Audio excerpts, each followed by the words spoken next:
March 21st, 1981. The moment I woke up, I knew something was very different.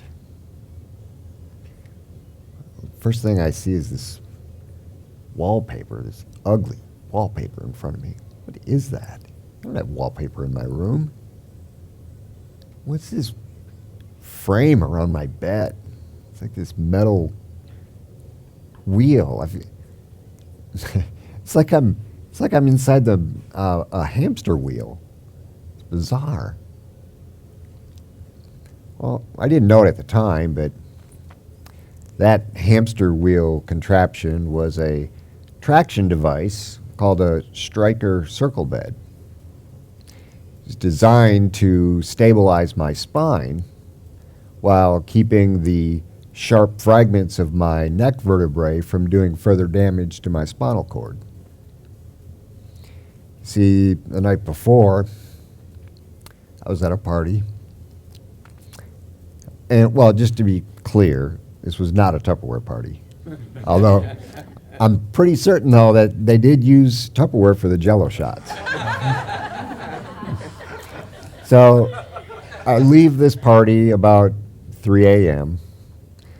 I get in my badass royal blue 69 Camaro, and I thought it would be a really good idea to race somebody down a narrow street. So how many of you think that an 18-year-old getting in a car after a party at 3 a.m. is going to have a really good idea?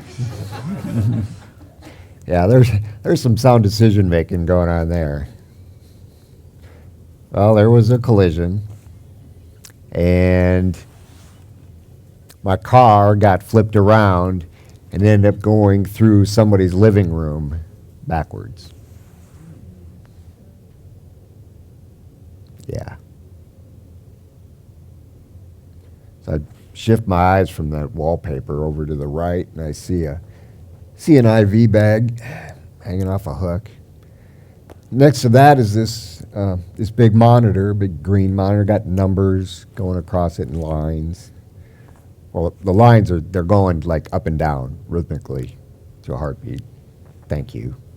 If they were going straight across, this would be a completely different conversation. There was when I saw that monitor, that was my first oh no moment. The oh no moment.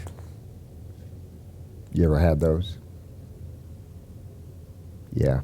Hey, it doesn't have to be a permanent paralysis to be an oh no moment. There are a lot of things. There could be, a relationship issue, a financial loss of a loved one, maybe a medical diagnosis you weren't expecting. A lot of things.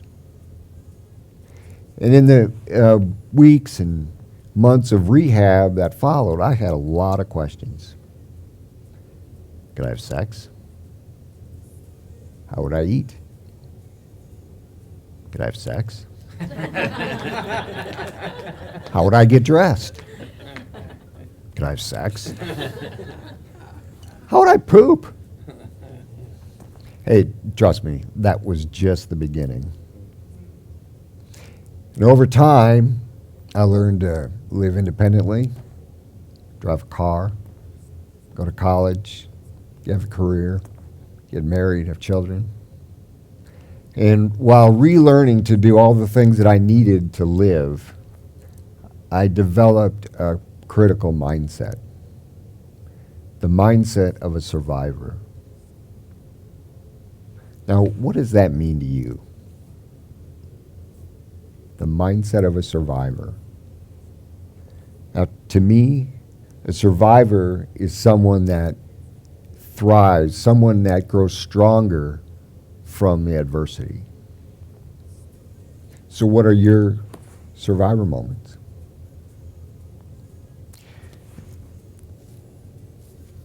When did you come through something stronger than before?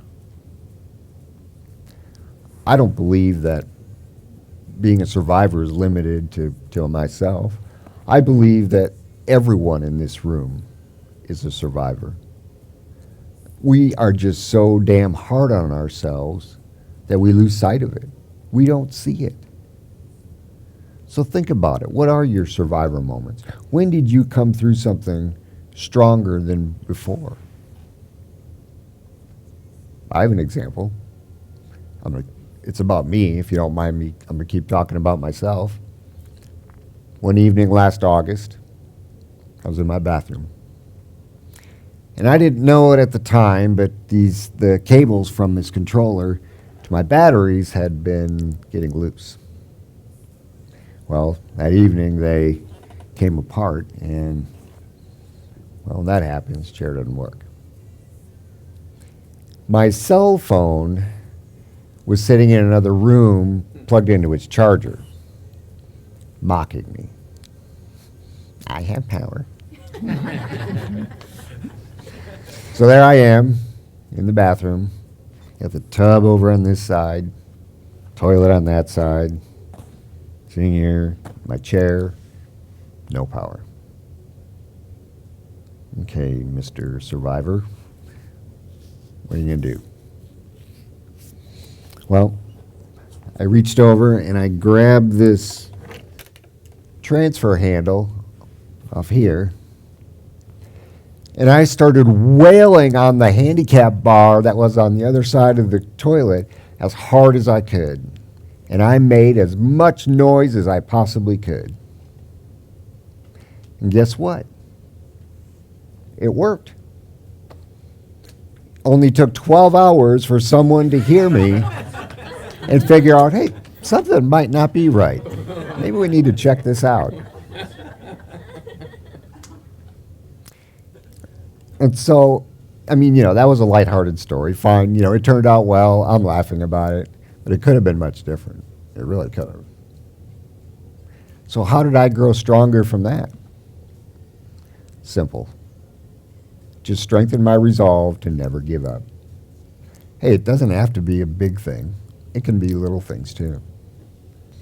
So what are your survivor moments? When did you come through something stronger than before? Hey, we are all survivors. I am a survivor, and I want you to remind yourself that you are a survivor too. March 21st, 1981. I know it sounds weird and twisted in a certain way, but I'm actually grateful for that day because it set me on a path to be the survivor that I am. And I'm grateful to each and every one of you for allowing me to be here to share this with you. Thank you.